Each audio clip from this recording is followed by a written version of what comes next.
Namaskar and welcome to the episode number 19 of the Embryology podcast. Last week, a follower of mine had messaged me and he had a question. He wanted to know if there is science in the Hindu Dharma. And I said, of course, there is. In practice or in theory, Dharma is chock-a-block with scientific ideas all over the place.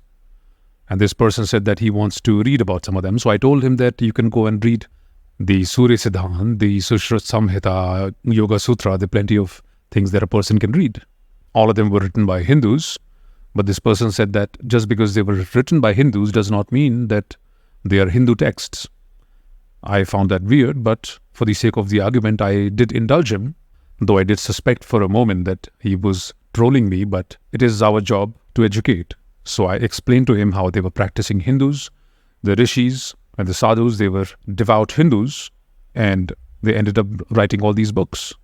But this person said, no, I need to read some science in Hindu texts. I need to open a Hindu religious book and find science in it. Now, of course, you're not going to find modern day chemistry equations in Rig Veda because they had their own way of expressing things. But there is science in these books, and I told that person that you can go and read the Veda, you can go and read the Puran. There's plenty of science in all of them. But well, this person just called me a few names, called me a WhatsApp university professor or something like that. So I just said Ram Ram and wished him goodbye.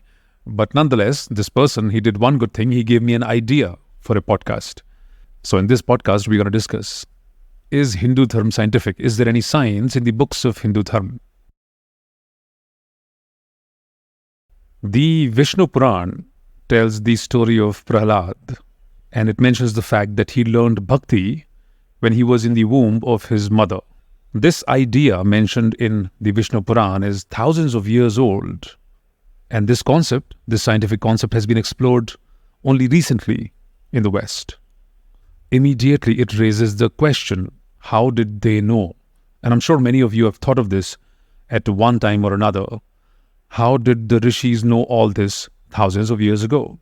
The simple answer is that just like the knowledge of gravity was revealed to Newton, similarly in Bharat, many of these transcendental, eternal truths were realized by the awakened rishis. Now I said realized by the awakened rishis, not revealed. Even the Hindu scriptures do not refer to Dharma as Hinduism or even as Hindu Dharma, but as Sanatan Dharma or the eternal truth. These rishis realized that their real nature was not concerned with or linked with body or mind, nor was it dependent on sense perceptions, but it was in fact identical with the universal consciousness. These truths have been verified by many rishis over a long course of time. Even the Hindu concept of the cyclical nature of time is finding credibility in modern scientific circles now. The Big Bang theory, which suggests that the universe is continuously expanding, is now facing doubts among scientists. Instead, they're giving a very serious thought to the idea of cyclical time. This idea suggests that the universe goes through cycles, starting from a dense point, like a Big Bang, then it expands, like we are seeing right now, and then it reaches an equilibrium, it contracts back, and then begins the cycle all over again. Now, where have you heard this before? Yep, this is the Hindu concept of the cyclical nature of time. This recent discussion that is going on in the scientific circles aligns perfectly with Hindu cosmology, which describes a very, very similar cyclical process. As Maria Wirth has written, she says, why did science flourish in India in ancient times? And why did Sanatan Dharma not obstruct it? The reason is simple. Sanatan Dharma or Hinduism is based on science, or rather, it is science. Veda from Sanskrit means knowledge. Just like the Latin word science means knowledge, science is defined as knowledge gained from observation and experimentation. To that, the rishis added one more method: the knowledge gained from inner exploration. This inner exploration or meditation lifts Hindu Dharma even above science. Scientific principles are an existential feature of dharma. Take, for example, the dharmic logic system. The Abrahamic logic system, the one followed by Abrahamic religions like Islam and Christianity, it's a binary system, true or false, black or white, right or wrong. There is no other possibility in this. Either you're a kafir or you're a believer. Either you're a Christian or you're a pagan. You're black or you're white. The Hindu logic system, however, is much more expansive. The Indian system have always followed a four-valued logic system, which sees things in four different ways: true, false, both true and false, and neither true nor false. Similarly, the Abrahamic system relies only on the revealed word, the word that was revealed by God through a prophet or through any other means. That is only the true word. Everything else is a lie. But revealed word is considered practically useless from a dharmic point of view. In Sanatan Dharma, the revealed word, or Shabd Praman as it's called, barely has any value. Praman, with respect to Sanatan Dharma, is a term used to identify the means of gathering knowledge. And Hindu scriptures have enumerated 6 different kinds of pramans. And these 6 means of knowledge are Pratyaksha Praman, which is empirical evidence; Anuman Praman, which is inference; Upman, which is analogy; Arth Prapti, deduction; Anuplabdhi, which is non-existence; and Shabd Praman, which is scriptural evidence or revealed word. Hindu scriptures ask the aspirants to practice what they read and question it using their intellect until they too realize the higher truths that are described in the scriptures. This is yet another difference. The Abrahamic systems absolutely forbid questioning. You cannot question what is written in the book. You cannot question God. But the Hindu system, the dharmic system, encourages questioning for a better understanding and a realization. This dharmic inquiry is like a science experiment in which each aspirant can realize the truth. This dharmic experience has been repeated countless times, and innumerable self-realized yogis have followed these teachings to achieve self-realization. Many of them have taught and guided billions of Hindus for thousands of years. But enough of this glory talk. Is there really any science in Hindu scriptures? Well, let's take a popular event, for instance. Something that most of us know of, and we probably have seen pictures of it. The Sagar Manthan. The churning of the ocean in the Purans represents the formation of matter. The ocean, which is infinite, represents space, while the churning is the agitation of this space. This agitation is caused by the 3 gunas or qualities of matter: sattva, rajas, and tamas, loosely explained as rhythm, motion, and inertia. And these 3 gunas represent the forces that act on matter to create the universe. Prakriti is the material aspect of the universe and is composed of these same 3 gunas: rajas, sattva, and tamas. These gunas are in equilibrium in the unmanifested state of the universe before everything began. But when the universe is manifested, when everything begins, the gunas become agitated and interact with each other to create the diversity of the physical world. Similarly, the scientific understanding of the universe is based on the idea that the universe is governed by natural laws, nature, prakriti, and that all phenomena can be explained in terms of these laws. The concept of prakriti is compatible with the scientific understanding of the universe, in that it provides a metaphysical framework for understanding the material world. Thus, the gunas of prakriti are the fundamental forces and interactions that govern this universe. The equilibrium of the gunas in the unmanifested state can be seen as representing the fundamental unity of the universe, while the agitation of the gunas in the manifested state can be seen as representing the diversity of the physical world.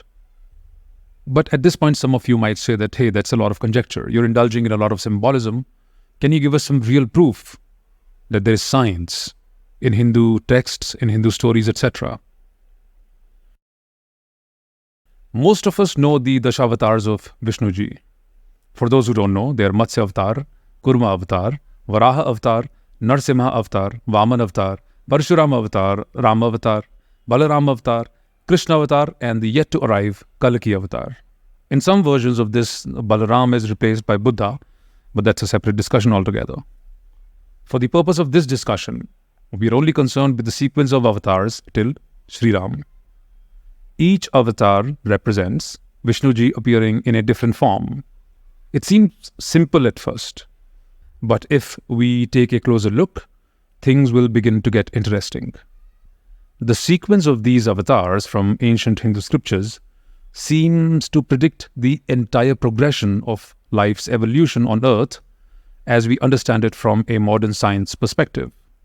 It's as if the Hindu rishis who unraveled these mysterious truths somehow mapped out the journey of evolutionary development on our planet in a symbolic dharmic form.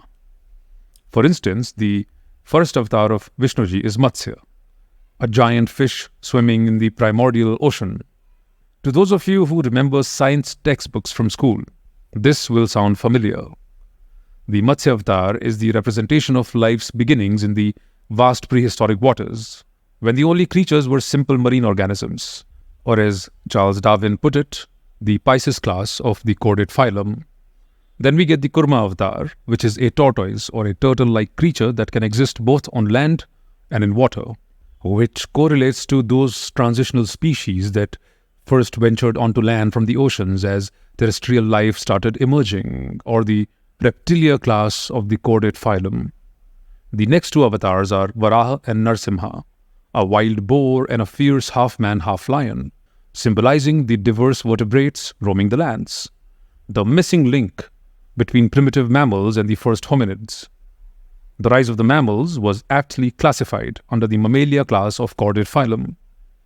The Vaman avatar represents the first anatomically modern humans in the making in the form of a dwarf, leading up to early hunter-gatherer societies in the form of the Parshuram avatar, the rugged human living in unsophisticated times, a time just before organized civilization, from which we eventually arrive at the refined, enlightened human civilization embodied by the avatar of Sri Ram, the ideal philosopher king. There are too many similarities in both timelines for this to be a coincidence, in my opinion. It's like these ancient Hindu rishis from thousands of years ago somehow encoded a dharmic symbolic pathway outlining the gradual emergence of life, from marine to terrestrial to human, and finally culminating in advanced human culture and spirituality. The Dashavatars map so perfectly to the overarching trajectory that evolutionary biology has revealed through fossils, DNA evidence, and scientific investigation, from the first single-celled organisms to the rise of modern Homo sapiens. But the ancient Hindu rishis didn't have access to any of that physical proof, and yet their revelations have captured the essence of the same sweeping evolutionary timeline in vivid imagery and symbolism. It really makes you wonder if the ancient Hindu teachings tapped into some deeper truths about our origins as a species, truths that we are perhaps only recently discovering through science, or truths that perhaps we still haven't discovered. Now, the skeptic amongst you still might say that, hey, okay, we get it. You are making some sense. But still, can you show us direct evidence of science in Hindu religious scriptures? Of course I can. Let's take the Vedas, for example. In Rig Veda 10.22.14, for example, it mentions the movement of the earth.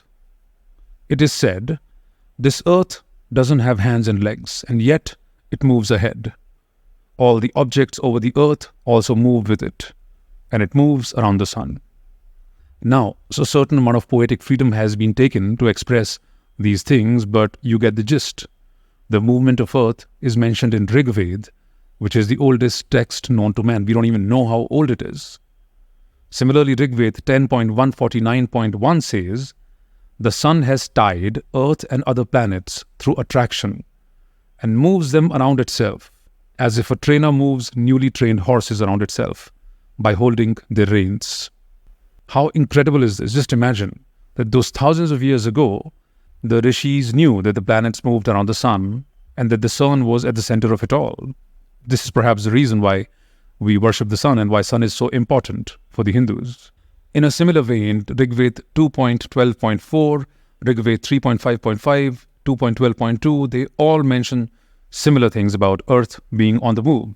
Similarly, in Atharvaved 19.9.7, Atharvaved 12.1.18, 12.1.37, similar things are mentioned. Another thing that is mentioned is the gravitational force.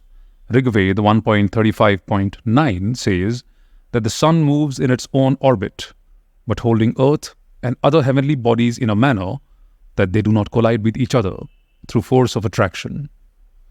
Rigved 1.164.13 says, sun moves in its orbit, which itself is moving.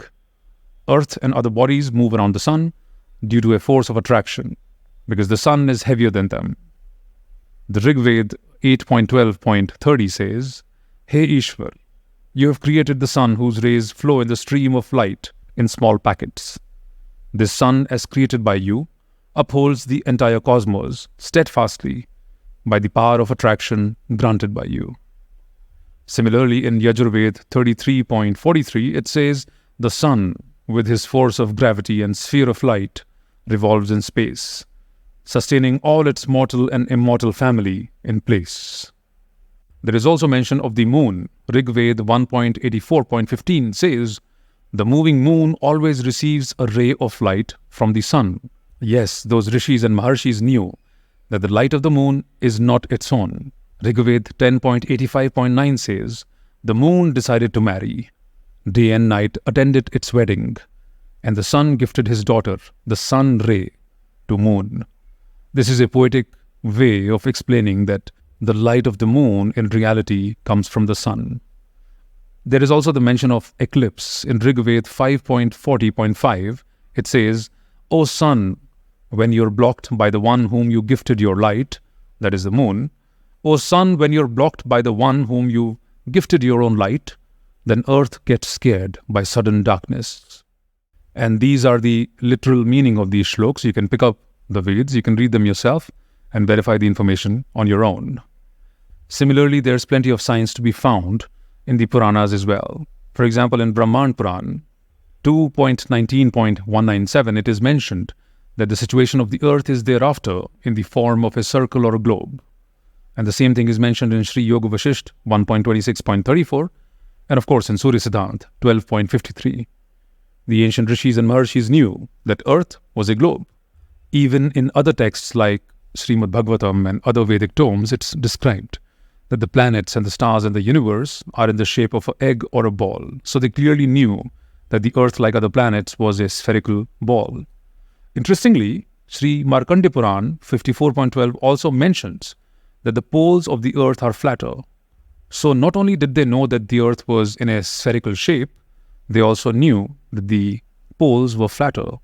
The shlok says that the earth is low on the south and north, it is highly elevated in the middle. Like I mentioned before in the Rigved, the Padma Puran 1.40.184 also mentioned that the sun is at the center of all the planets. Another interesting thing that we find in the Srimad Bhagavatam is the mention of the atom. It says that the material manifestation's ultimate particle, which is indivisible and not formed into a body, is called the atom. It exists always as an invisible identity, even after the dissolution of all forms. The material body is but a combination of such atoms, but it is misunderstood by the common man. Atoms are the ultimate state of the manifest universe. When they stay in their own forms without forming different bodies, they are called the unlimited oneness. They are certainly different bodies in physical forms, but the atoms themselves form the complete manifestation. Now, of course, some of you might say that atom is not indivisible, that it is made up of protons, neutrons, and electrons, but let's not forget that the discovery of subatomic particles is a rather recent phenomenon. It happened in the late 19th century and the earlier 20th century. So I think we can give some credit to our Maharishis who knew of the existence of the atoms thousands of years ago. We must appreciate the fact that our ancestors were so advanced that they were able to decipher all this information without any of the advanced equipment that scientists have had for the last 200 years. In Vishnu Puran 2.9.8 and Brahman Puran 2.22.12, there is also a mention of the water cycle. I'll read you this excerpt from the Vishnu Puran. It says, during 8 months of the year, the sun attracts the waters, which are the essence of all fluids, and then pours them upon earth as rain. From rain grows corn, and by corn the whole world subsists. The sun with his scorching rays absorbs the moisture of the earth, and with them nourishes the moon. In the Vishnu Puran, it is also mentioned that the sun neither rises nor sets. You can find this in shloka number 2.8.12 to 15. It says, while the sun, who is the discriminator of all hours, shines in one continent in midday, in the opposite dvipas, Maitreya, it will be midnight. Rising and setting are at all seasons, and are always opposed in the different cardinal and intermediate points of the horizon. When the sun becomes visible to any people, to them he is said to rise. When he disappears from their view, that is called his setting. There is in truth neither rising nor setting of the sun, for he is always, and these terms merely imply his presence and his disappearance. And the same piece of information can also be found in the Sri Atre Brahman 4.44.243.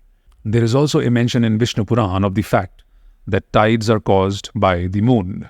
Vishnu Puran 2.4.89 to 92 mentions that in all the oceans, the water remains at all times the same in quantity and never increases or diminishes, but like the water in a cauldron, which in consequence of its combination with heat expands, so the waters of the ocean swell with the increase of the moon. The waters, although really neither more nor less, dilate or contract as the moon increases or wanes in the light and dark fortnights.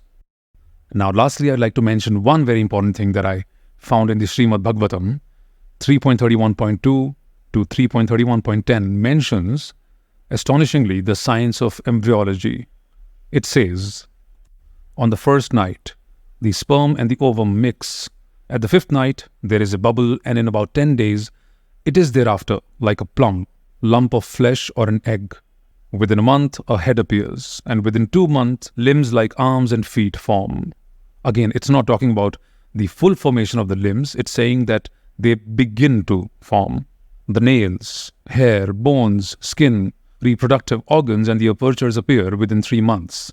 In about 4 months, these 7 ingredients separate.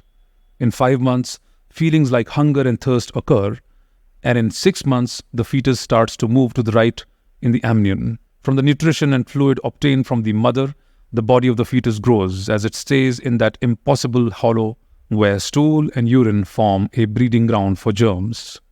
All the time, aching for food, it is, being so tender, affected by infestations, and thus has to suffer all over its body a great deal while residing there, moment after moment lapsing into unconsciousness because of the excessive bitterness, heat, pungency, saltiness, dryness, the sourness, etc. of the food taken by the mother. It is affected in every limb and thus feels pain. Enclosed by the amnion, in that place surrounded by the intestines, it lies with a bent neck and back arched, with its head in its belly. Like a bird in a cage that has no freedom of movement, it still remembers, when it's lucky, what has happened in all its past hundreds of births. Remembering such a long history, it will sigh, for what peace of mind can it achieve then? From the 7th month on, it is endowed with consciousness, but at the same time it is pushed down by the pressure of the womb where it cannot stay, just like the worm stemming from the same belly.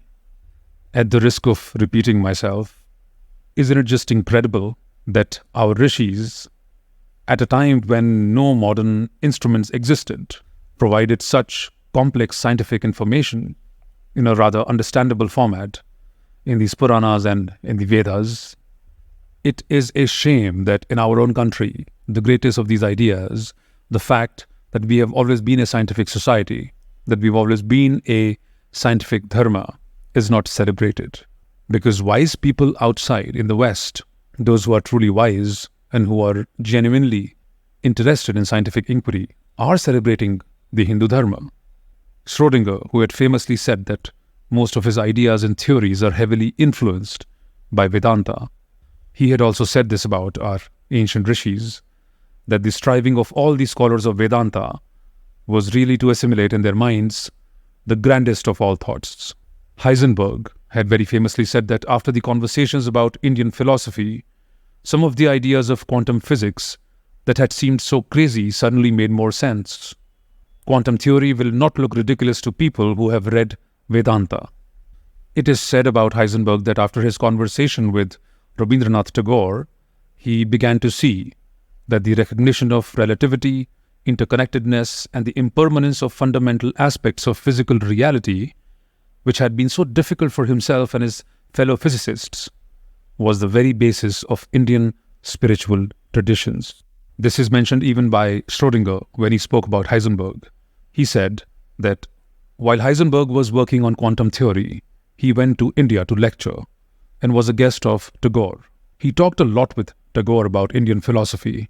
Heisenberg told me that these talks had helped him a lot with his work in physics, because they showed him that all these new ideas in quantum physics were in fact not all that crazy.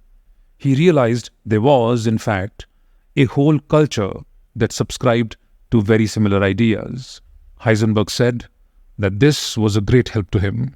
Oppenheimer, about whom the recent movie was made, had said that Hinduism is the only religion in which the time scales correspond to those of modern scientific cosmology. He'd also said that access to the Vedas is the greatest privilege this century may claim over all previous centuries, and the Bhagavad Gita is the most beautiful philosophical song existing in any known tongue. The Danish physicist Niels Bohr had famously said that I go into the Upanishads to ask questions. Carl Sagan has written in Cosmos that the Hindu religion is the only one of the world's great faiths dedicated to the idea that the cosmos itself undergoes an immense, indeed an innate number of deaths and rebirths. It is the only religion in which the timescales correspond to those of modern scientific cosmology.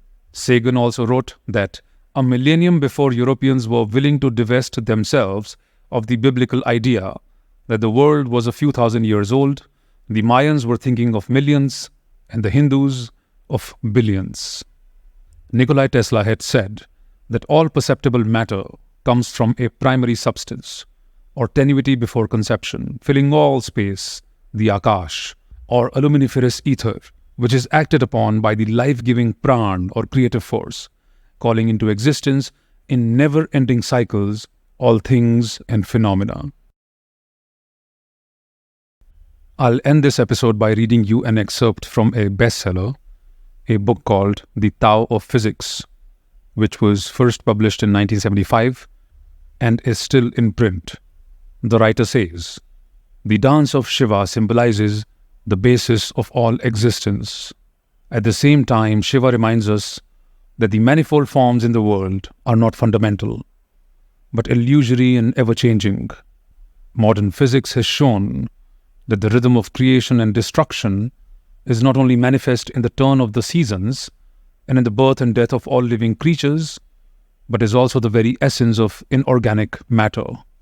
According to quantum field theory, the dance of creation and destruction is the basis of the very existence of matter. Modern physics has thus revealed that every subatomic particle not only performs an energy dance, but also is an energy dance, a pulsating process of creation and destruction. For all the modern physicists, then, Shiva's dance is the dance of subatomic matter, the basis of all existence and of all natural phenomena." I hope you guys liked this episode of the Embryology podcast. I hope it encourages you to pick up these books yourself, to do an inquiry yourself into these matters and discover the incredibly beautiful world of dharmic science. If you liked this episode, then please give me a rating on whichever platform you're listening to this on, Apple, Google, Spotify, Amazon. Please give me a nice 5-star rating. It helps a lot. You should also follow me on social media. The name is the same, Indologia, Indologia, on Instagram, Twitter, WhatsApp. I'm everywhere. Please follow me, and enable notifications for my account, because as you will see, certain powers that be do not let me speak. So unless you've added me to your favorites and enabled notifications, you're probably not going to be shown my posts. If you have any suggestions, any criticism, any ideas, any thoughts, please send them to me on Twitter or on Instagram. And till the next time I see you, Jai Hind, Vande Mataram.